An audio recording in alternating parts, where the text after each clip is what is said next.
Olá pessoal, bem-vindos a mais um encontro de História do Pensamento Cristão Moderno. É a nossa temática, é o que a gente está trabalhando.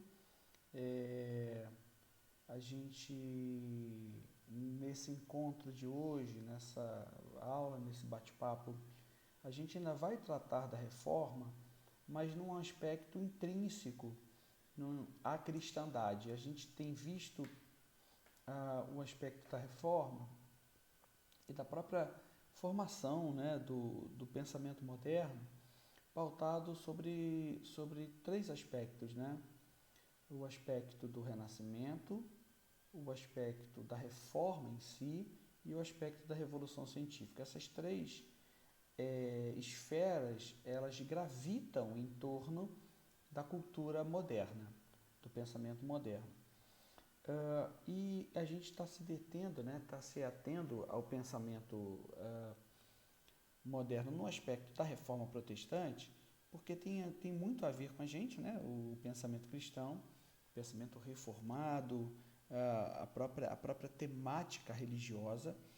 Então hoje a gente vai pensar um pouquinho no aspecto endógeno, no aspecto interno da cristandade, que foi o declínio, o ocaso, o fim do catolicismo medieval, né? O medievo, como alguns chamam, que abriu portas ou também, não vou dizer que pavimentou o caminho, mas deixou brechas para que a reforma protestante ela se desse e ocorresse, né?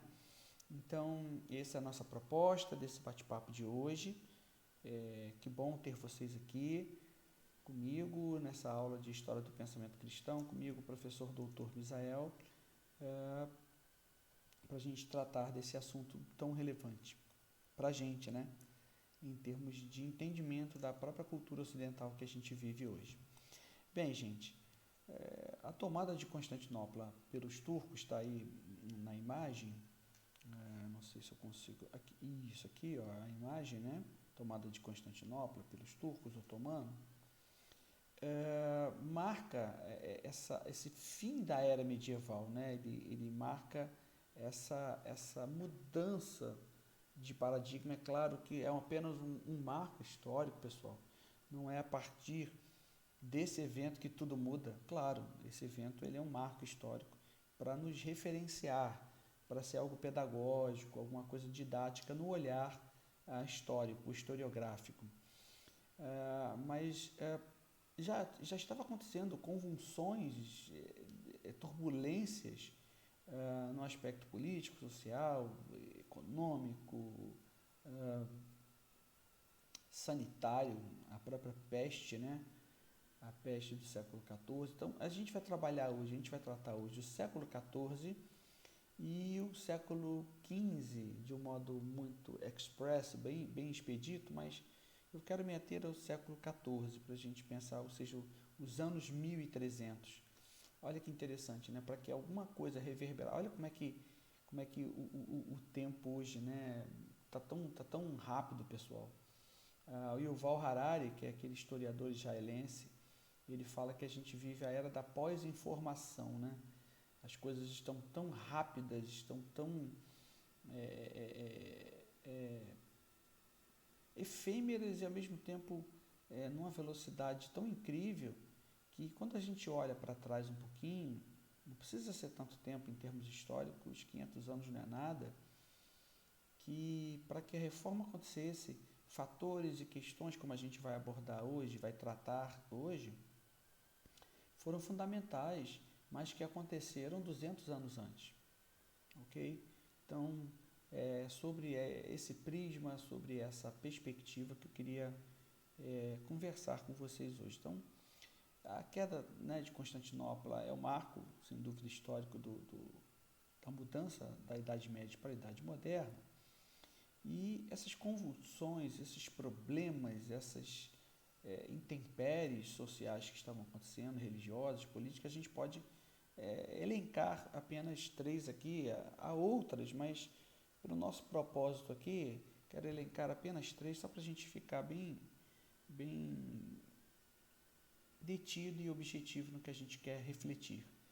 Então, entre essas questões, que eu posso dizer, ou esses aspectos das confusões, a gente pode dizer, né, a questão política, a questão militar, né, da Guerra dos 100 Anos, que ela começa ali em 1337 e acaba em 1453, então um pouquinho mais, né, que a guerra entre Inglaterra e França.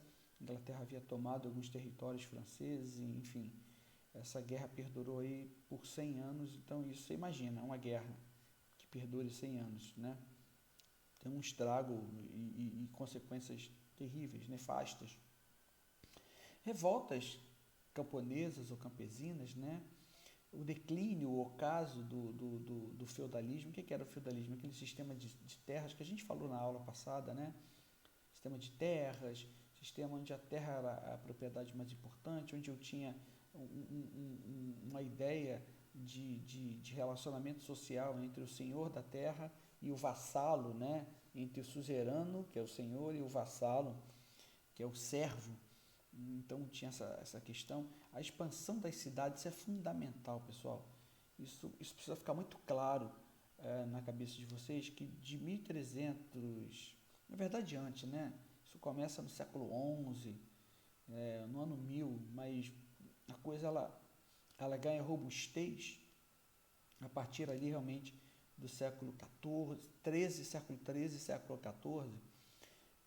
As cidades, né, a urbis, ela é muito importante para todo esse processo que acontece no século XVI, século XV, XVI e se estende até o XVII, onde tem o seu PUME, né, esse aspecto moderno, contemporâneo de se pensar de modo científico, a questão da rapidez e da evolução do pensamento, né?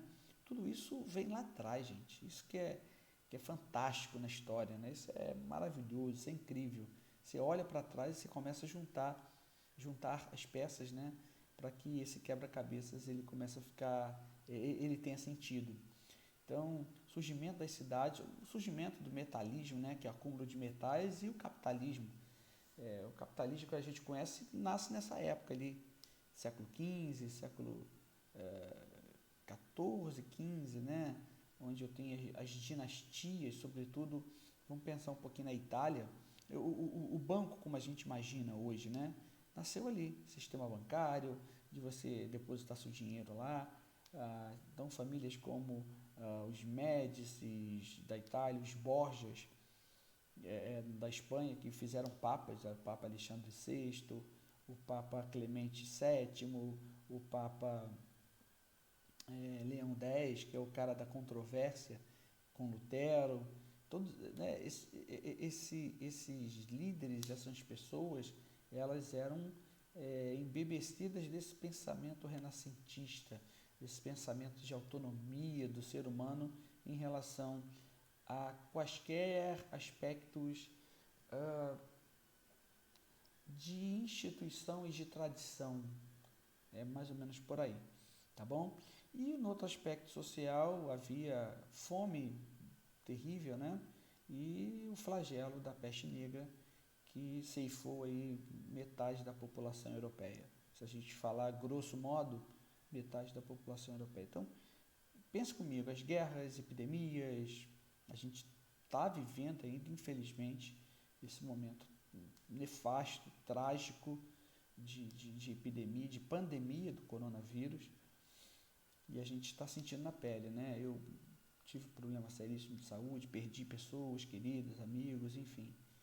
Então, você imagina isso durante anos a fio, né? A peste negra durou ali em torno de 3, 4 anos, 1340 e pouquinho, 1345 a 1350, enfim. Havia uma desordem, então, né? Ou seja, a ruptura, né, da vida social, como eu coloquei aqui, pessoal.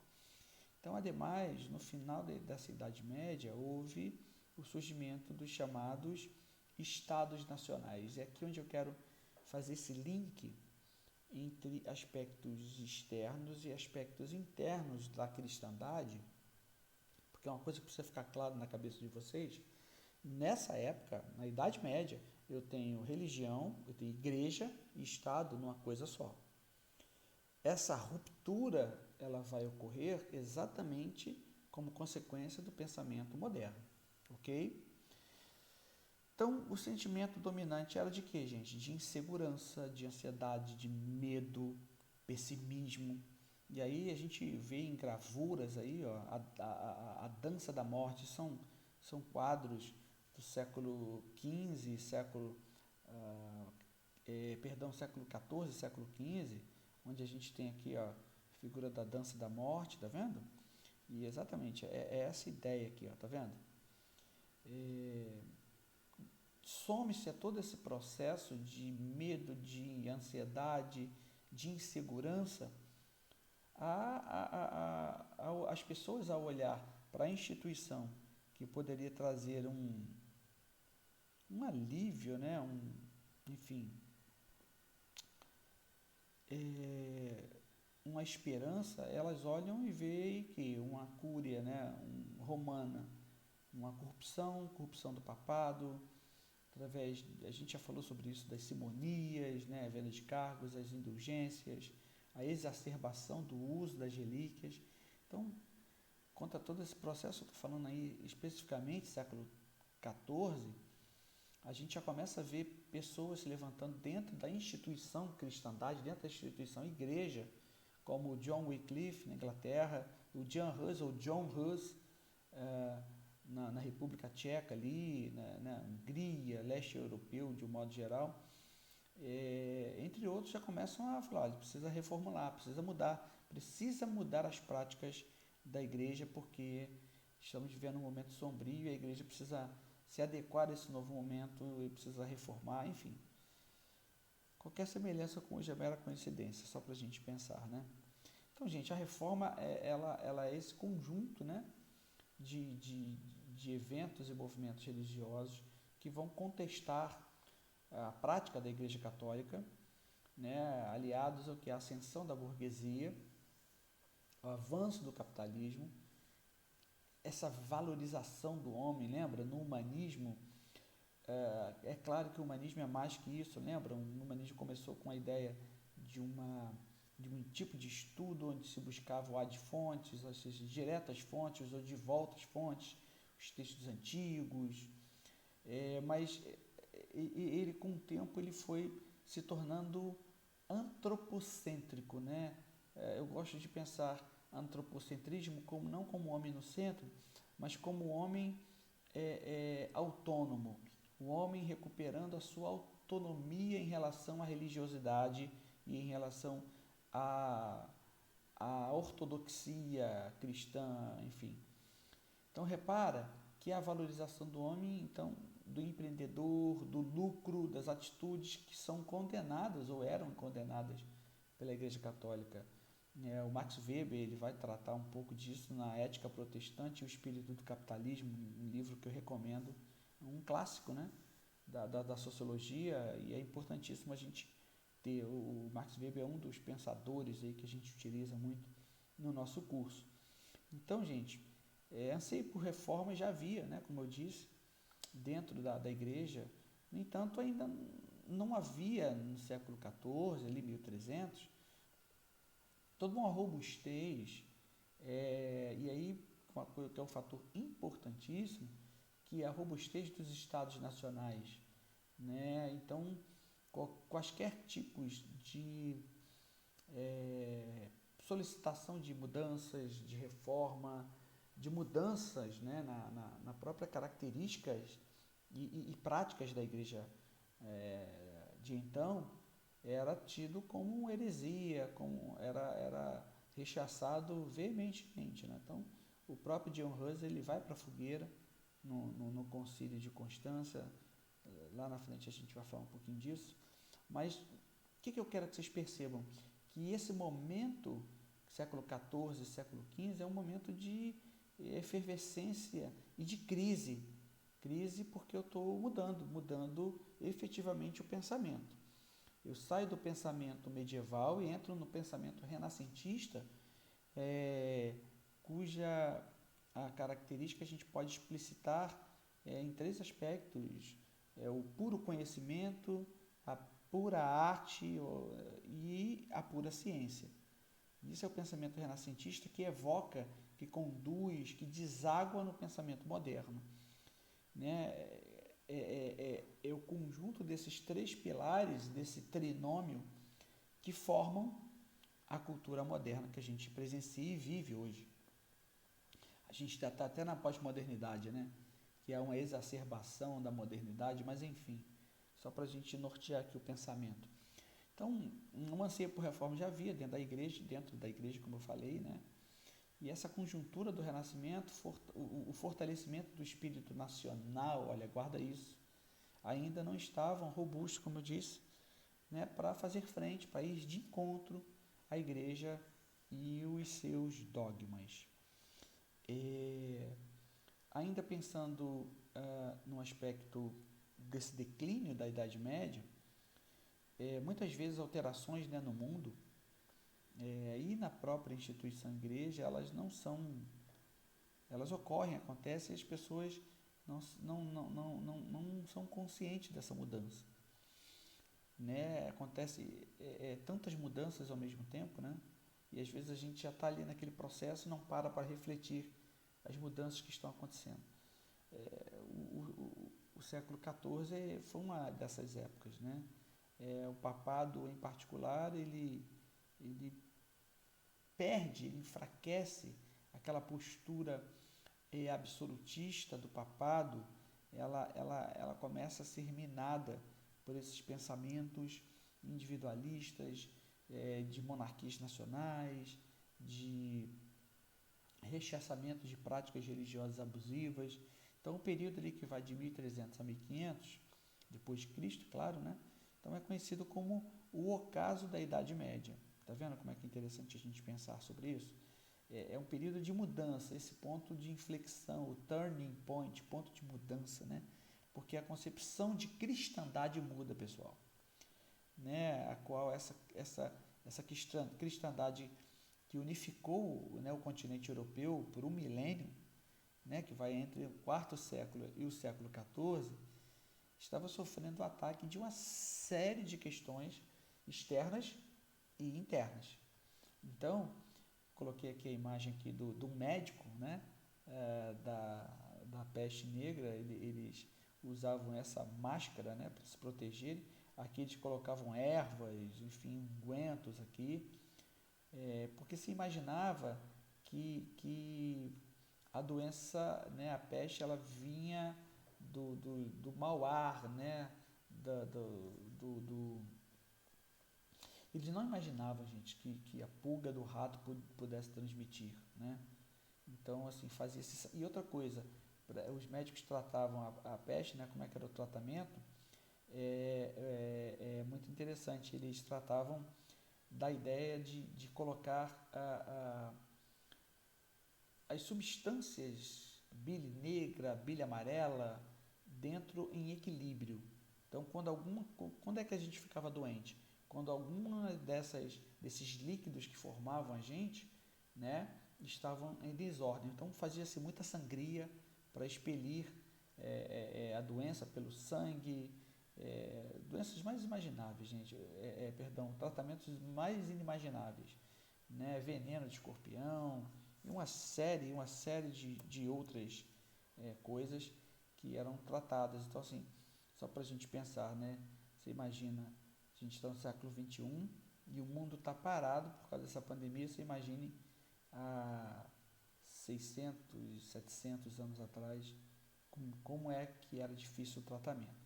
E aqui um exemplo de um combate da Guerra dos 100 Anos, guerra entre a Inglaterra e França, por questões territoriais, como eu já disse, que deixa consequências nefastas, né, terríveis. Então, a cristandade era possível graças, então, à harmonia de dois conceitos para a gente pensar. Né? A cristandade, ela trilhava, ela unificava a Europa a partir de dois preceitos. A ideia de império, o império, né? Ou seja, de continuidade, de grandeza geográfica, E a Igreja Católica enquanto sistema que era, com todas as dificuldades, era um sistema de confiança, era um sistema hegemônico e harmônico. Então, esse binômio aí, né, esses dois pilares, eles começam a ruir no século XIV para o século XV, com uma série de questões que a gente vai ver já já, para a gente poder analisar e pensar como que esses fatores, né, o conjunto de todos eles, favoreceram o irromper, né, eles impeliram o movimento da Reforma Protestante. Então, a imagem de um império cristão tão proveitosa na criação de uma Europa unificada, no sétimo e oitavo séculos ali, né, onde há a formação do Sacro Império Romano Germânico, tá certo? Né, Carlos Magno, então, enfim, há toda uma cristianização da Europa e que essa colcha de retalhos chamada Europa, quem é que unifica a religião cristã? A cristandade, tá? Por aspectos políticos, enfim. Mas essa difusão, né, essa relevância, ela tem que ser o ápice ali, século XIII, século XIII, com a difusão da influência do Papa. Quem coroava o monarca? O Papa. Tá? Então, essa aliança e esse pacto, esse amálgama, essa mistura entre igreja e Estado estava muito bem definido, era uma grande característica da Idade Média. Então, igreja e Estado. E aí, quando eu chego no século XIV, isso começa a mudar. Começa a haver esse processo de mudança do próprio pensamento dos monarcas. A importância do século XIV e século XV não está apenas no declínio do Império, do Sacro Império Romano Germânico. Não é que ele acabe, viu gente, assim, né? É um processo, tá certo? Mas ele começa a se enfraquecer. Não é mais como antes, por exemplo. O próprio Lutero, ele vai, né, se justificar para o imperador Carlos V, né? Lá na Dieta de Worms e tal, estou falando do século XVI já. Mas o Império né, o Germânico, Sacro Império Romano Germânico, ou sacro aí, na ideia de sagrado, né, o Sagrado Império, ele já não estava mais com aquele apogeu que estava antes. E isso acontece exatamente nesse período ali, século XIV, século XV. Então, e vai junto com a perda de prestígio papal, né?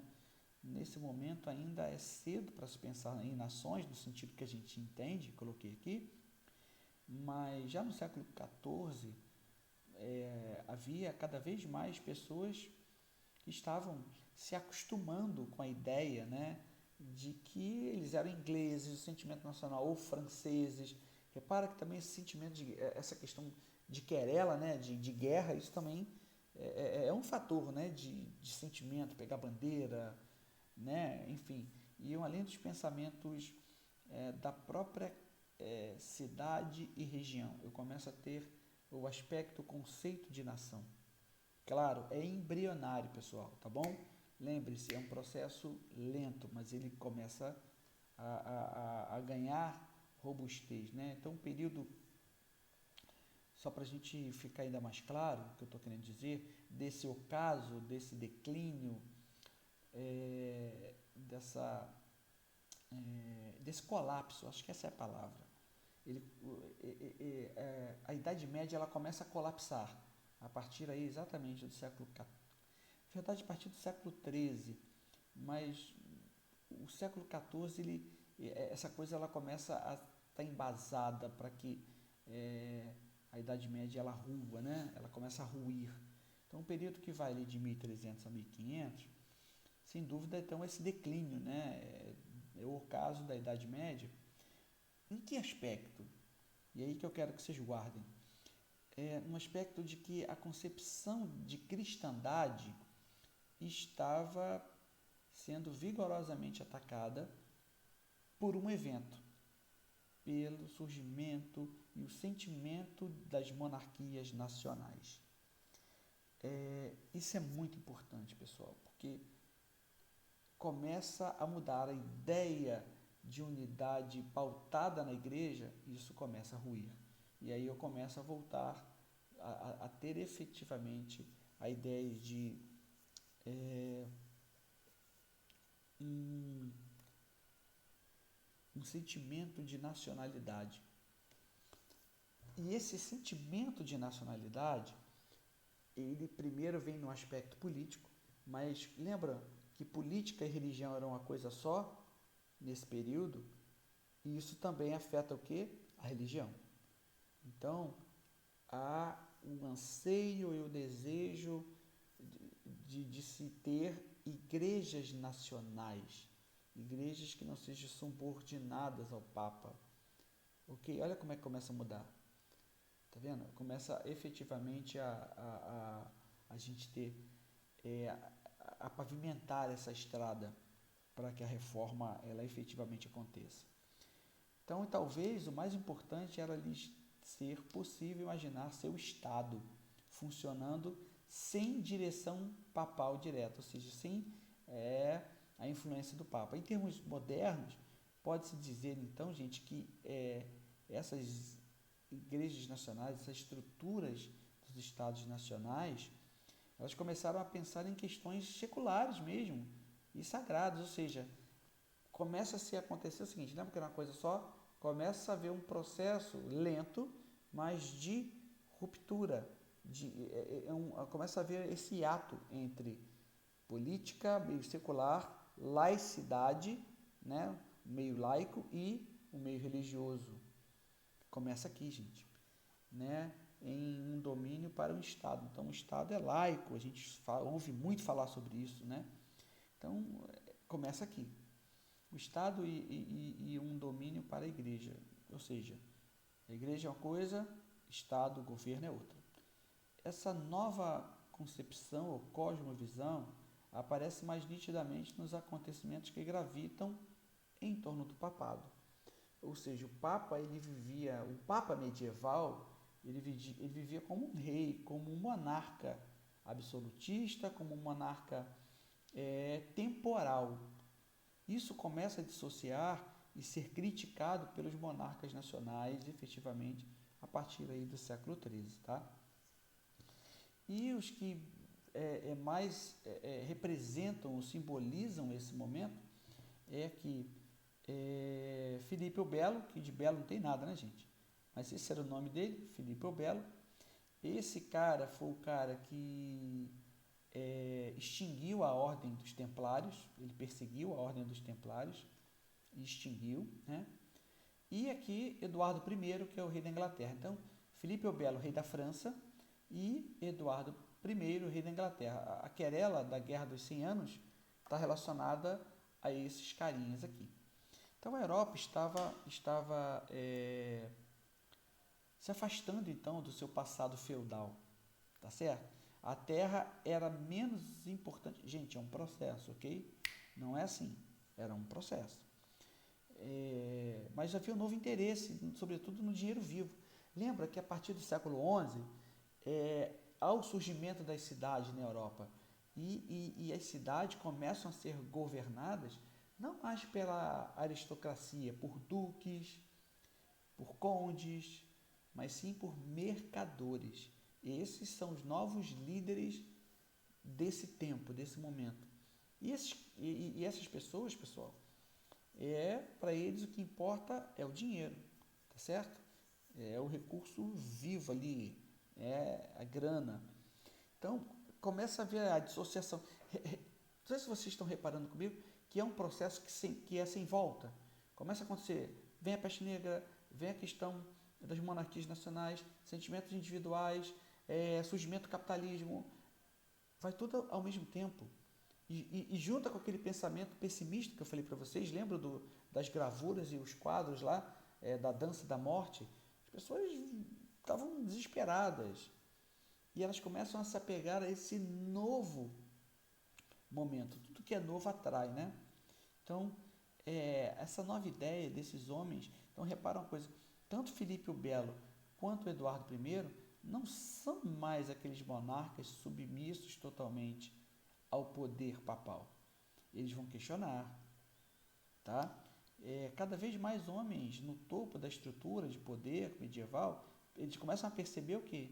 Que é necessário comandar fontes maiores de renda, o que por sua vez exigia uma autoridade fiscal. Opa, guarda isso. Eles querem dinheiro, dinheiro vivo, pessoal. Então, o que eles vão fazer? Eles vão buscar aqui, ó, essa questão de controle fiscal. Um controle fiscal mais amplo. E a querela entre igreja e as monarquias nacionais, sobretudo da Inglaterra e da França, desencadeou essa turbulência no século XIV. Então, assim, essas questões econômicas, né, elas sempre permearam ali a igreja de um modo geral, e nesse tempo, nesse momento histórico aí, final de Idade Média, a gente percebe exatamente isso.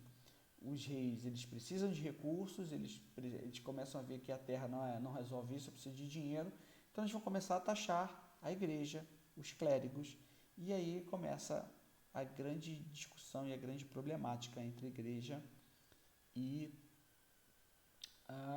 os monarcas, né, os reis desse momento.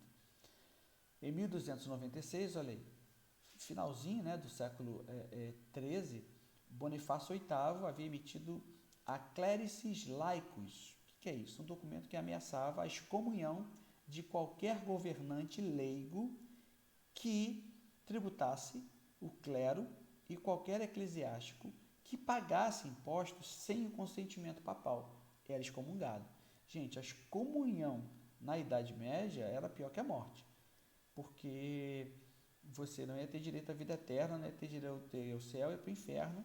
Então, assim, havia esse sentimento, né, essa coisa louca de desespero, né, sobretudo pautado nessa ideia religiosa, tá? E aí, essa querela,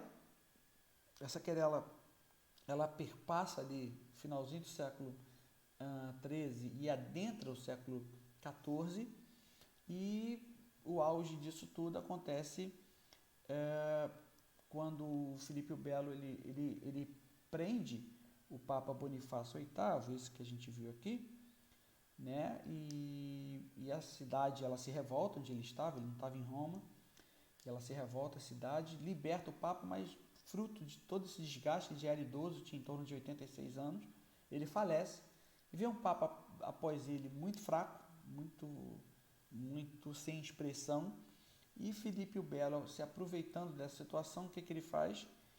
Ele, junto com cardeais franceses, ele elege um Papa francês, que é o Clemente V, tá certo? Clemente V, que é um Papa francês, e ele inaugura um período de 72 anos da história da Igreja, onde a sede do papado, a sede da Igreja não é mais Roma, mas Avignon, na França. O que isso quer dizer, gente? Quer dizer o seguinte, que o Papa estava sob a influência total do rei francês, tá certo?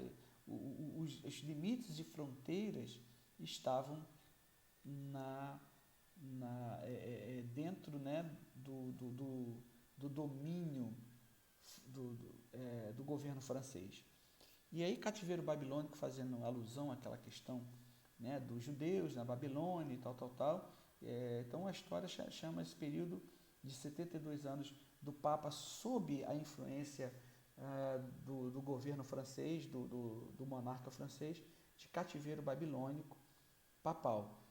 É muito interessante, né? E Roma, ela fica ao Deus dará. Olha que interessante. Repare então comigo que uma série de eventos, a gente está saindo agora de uma explicação de aspectos externos para pensar numa explicação de aspectos internos da igreja, que começaram a trazer fissuras a todo o arcabouço, né, ao embasamento sólido que a igreja tinha antes, a igreja medieval. Ela começa a ruir, e aí começa a haver cada vez mais ataques intensos por busca por reforma, por mudanças. A gente vai adentrar ainda mais alguns aspectos. Então, primeira coisa, eu tenho 72 anos do papado longe de Roma, distante de Roma. Em seguida, esse papado em Avião, está aí o palácio papal lá na cidade de Avião. A transferência do papado para Avião foi muito mais do que uma questão apenas geográfica. No pensamento do povo europeu, Roma, né, a cidade eterna, representava não apenas a ideia da sucessão apostólica da igreja fundada lá por Pedro, mas também da própria concepção de universalidade da igreja, do pensamento ocidental, a ideia que eu falei para vocês lá atrás, do imperium, ou seja, da ideia de unidade.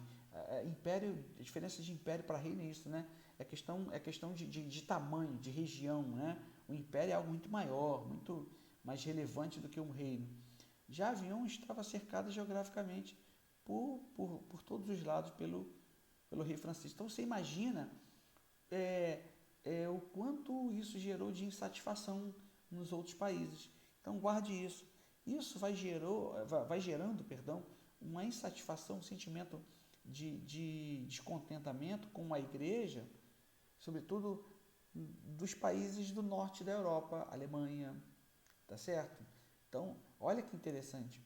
Gente, estou falando aí século XIV. A reforma acontece mais de um século depois, e é porque esse sentimento, essa querela, essa insatisfação, ela vai sendo cada vez mais exacerbada. Eu não sei se eu estou me fazendo entender. O que eu quero que vocês percebam é que, de novo, a reforma protestante não aconteceu do nada, não foi um processo longo, doloroso, e que teve aspectos internos, a cristandade, a igreja, como aspectos externos, tá bom? E aí, fruto desse processo, né, do papado lá em Avignon, o que ocorre, gente? Acontece o que na história na história da igreja é chamado de o grande cisma do Ocidente. O que acontece? O papado, ele fica lá 72 anos na França. Quando ele volta para Roma, né, o retorno do papado para a cidade eterna só ocorre em 1377. No entanto, com a eleição do despótico, ou seja, do intolerante, do Papa Urbano VI, que era um Papa muito complicado, não tinha habilidade política para lidar com a situação, as tensões internas da igreja só pioram, né? Só vão aumentando. Os cardeais, de um modo quase que unânime, subitamente, o que eles fazem? Eles depõem o Papa, eles fazem uma nova eleição. Eles dizem que a eleição do Papa Urbano VI, ela foi muito influenciada por papas por cardeais italianos, por pressões dos italianos. Entenda que não existe Itália ainda, tá? No sentido da palavra, como a gente entende hoje. A Itália, como país, era só no final do século XIX, 1870 e pouquinho. Um rei Vítor Emanuel II, tá? Mas a gente fala Itália aqui no sentido didático, a região da Itália, né? Para vocês entenderem.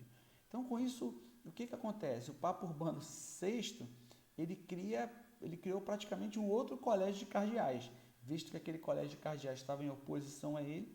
Em contrapartida, os cardeais franceses escolheram um novo Papa, tá certo? Clemente VII, indo exercer o seu governo aonde, pessoal? Na cidade de Avignon de volta. Assim, Urbano VI vai governar a igreja em Roma e Clemente VII em Avignon, ou seja, a igreja fica dividida, um período complicadíssimo. Então, por exemplo, Espanha e França vão seguir o Papa Clemente VII, e Inglaterra e outros países vão seguir o Papa Urbano VI, com sede em Roma. Você imagina a complicação, você imagina quanta fissura a estrutura igreja católica estava sofrendo. Está claro para vocês o porquê que o estopim da reforma acontece lá no século XVI? Porque todo esse processo de fortalecimento das monarquias nacionais, de desgaste da igreja, ele tem seu clímax no século XVI. Então, assim, muitos historiadores, o próprio... deixa eu lembrar, Jacques Le Goff, enfim, outros historiadores, eles dizem, se não fosse Lutero, seria outro, né? Porque o processo já estava desencadeado. Então, esse grande cisma, ou seja, a divisão da igreja, repara que aqui eu fiz questão de colocar aqui, ó, a igreja dividida, né? Aqui, ó, em dois, o cisma do Ocidente é isso, tá? Eu acabo tendo dois papas, um papa governando em Avignon e um papa governando onde? Em Roma. Essas rupturas nunca haviam acontecido antes. E tanto quanto antes e depois desse processo, dessa separação, desse cisma, vão trazer marcas indeléveis, marcantes, né, para a igreja, tornando o século XIV o ocaso desse catolicismo onde o Papa governava absolutamente, era a palavra dele. Esse catolicismo medieval vai ruindo, gente, abrindo as portas para o quê? Para o Renascimento, para a ideia de autonomia, para a ideia de pensamento individual, para a ideia de questionamento e, consequentemente, da Reforma Protestante um século mais tarde. Tá vendo? Tá claro?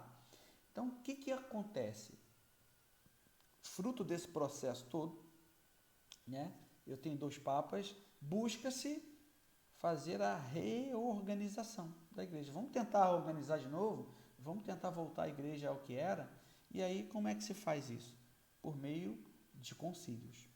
Então, o concílio de Pisa, 1408, foi o concílio que reuniu ali, né, de julho a agosto, como eu estou colocando, Benedito XIII, o sucessor de Clemente VII, lá de Avignon, né, ele estava seguro de que o controle do colégio de cardeais franceses ele conseguiria vencer. E Gregório XII, sucessor de Urbano VI, em Roma, mantinha a cadeira papal em Roma. Olha que interessante. Então, repara que há essa tentativa, olha que interessante, de se unificar a igreja de novo, e acaba que a consequência é pior ainda, porque o concílio ele elege um novo papa, ele depõe tanto o Benedito XIII quanto o Gregório XII, só que eles não aceitam, esses papas não aceitam, eles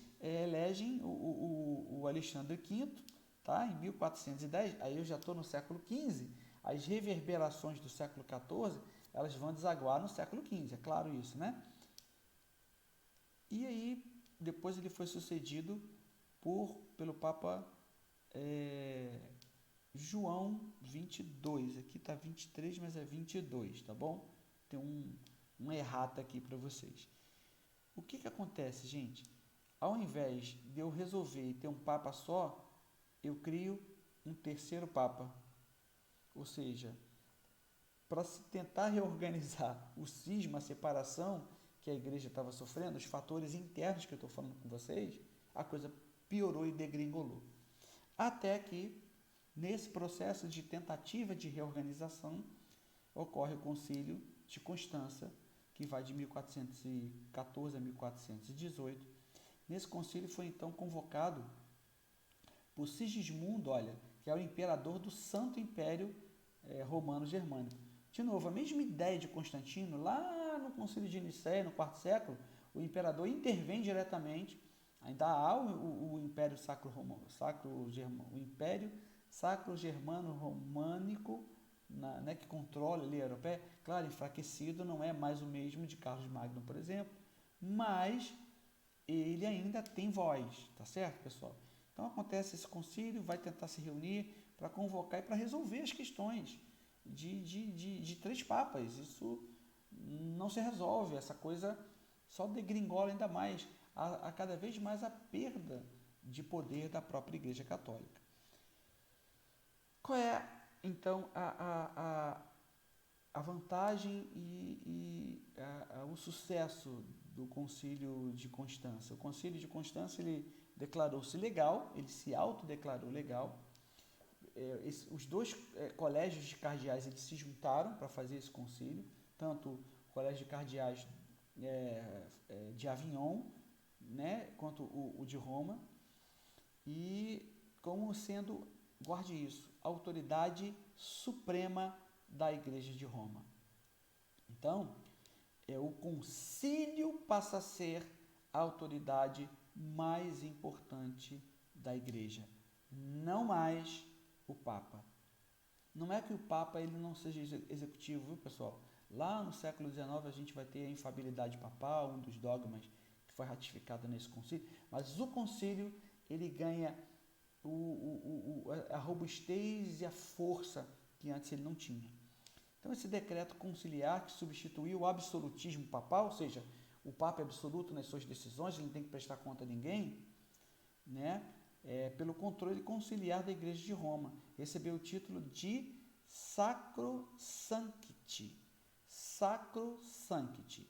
Esse é a coisa mais importante que acontece no Concílio de Constância, ou seja, tira-se a ideia de um Papa absoluto que governa praticamente sozinho e a autoridade máxima passa a ser de um concílio. Essa é a grande mudança, é o que caracteriza o ocaso, o colapso do catolicismo medieval e o alvorecer, né, o surgimento, a emergência de um novo catolicismo da era moderna. Então repara que Benedito XIII e João 23 a 22, isso aí, foram depostos. Martinho V foi eleito pelo concílio como novo Papa. Há então a reunificação da igreja. Ok? Tá claro? Então, qual é a reverberação do concílio de Constância? Ele termina com o cisma da igreja. Antes de ir para as considerações finais, só para a gente pontuar aqui, é nesse concílio de Constância que John Hus ele vai com salvo-conduto, gente, de que nada iria lhe acontecer. Ele vai defender a tese de que a igreja precisa reformar, que a gente precisa voltar às escrituras. Olha o embrião do pensamento humanista aí, do humanismo, né? De voltar às escrituras, de que a Bíblia, ela tá, isso que o John Hus falava, né? A Bíblia ela está acima das questões da tradição e dos dogmas, e ele é infelizmente levado à fogueira e é martirizado ali como herege. O Concílio de Constância também condena o John Wycliffe, só que o John Wycliffe ele não morre na fogueira por questões aí políticas, exatamente, ele consegue se desvencilhar, mas o John Hus, que era um acadêmico, era um reitor da Universidade de Praga, ele é morto ali. Por fim, gente, então, desse nosso bate-papo aqui, para mim está sendo bem legal, a gente percebe o seguinte, que os séculos XIV e século XV, com seus flagelos, né, a peste, a Guerra dos 100 Anos, o cisma da igreja, então repara que a instituição medieval que simboliza, né, a Idade Média, a unidade da cristandade europeia, ela vai ruindo por fatores externos e internos. Questão da guerra, questão da peste e a separação da igreja, o cisma, né? Essa querela horrorosa entre os papas, por questões, claro, políticas. Isso vai legar, então, ao século seguinte, o fim do catolicismo medieval. Então, o século XV, ele marca, ele sacramenta o fim da era medieval no sentido de igreja religiosa, de igreja cristã, de cristandade diretamente envolvida com o Estado. É claro, gente, que isso permanece, claro que permanece. Isso só vai mudar de fato com a Guerra dos 30 Anos, que vai de 1618 a 1648. Aí a coisa começa a se afastar e cada vez mais é estabelecida a ideia do secularismo, do governo secular, Estado separado da Igreja. Mas o fim do catolicismo medieval ele é pautado no governo eclesiástico de monarquia absoluta, né, o Papa que resolve tudo sozinho, para um governo constitucional da Igreja, um governo representativo. Quando eu falo constitucional, não é porque tinha só uma Constituição, é claro que tinha a formação dos dogmas, né, da tradição, enfim, mas a ideia de representatividade, porque quem decide, no final das contas, o futuro da Igreja não é o Papa sozinho, mas o concílio, os representantes. Então, os homens começaram a pensar em termos de igrejas nacionais, e na igreja sendo regida por corpos representativos, ou seja, o desafio da reforma protestante. É a ideia de autonomia, de questionamento, do porquê de determinadas práticas. Então, gente, repara que essa mudança do catolicismo medieval para o catolicismo moderno, que adentra e que pressupõe o aspecto da reforma protestante, é fundamental para a gente entender o porquê a reforma acontece no século XVI e por que ela vai perdurando. Por quê? Porque a partir dali, a partir de todo esse processo, Filipe o Belo, Eduardo I, os seus sucessores, eles vão cada vez mais entender que o poder papal precisa reduzir e que o poder do rei tem que ficar muito maior. O fortalecimento das monarquias nacionais. Por isso que quando chega lá no século XVI, 1517, Lutero é perseguido, lembra? E aí o que acontece? O príncipe, o Frederico, ele vai e resguarda Lutero. Por quê? Fortalecimento das monarquias. Ok, gente? É o sentimento nacional. Lembra que com a ida do papado para a França, isso criou rusgas, criou insatisfações, querelas com as outras nações. E só gerou um sentimento de repulsa ao papado, aquele tipo de papado, aquele tipo de cristianismo, aquele tipo de catolicismo não me serve mais, vamos experimentar a reforma protestante. Tá bom? Foi muito legal a gente estar junto, esse foi o nosso bate-papo de hoje, espero que tenha sido bastante proveitoso para vocês, um grande abraço e até a próxima. Fiquem com Deus, abraço.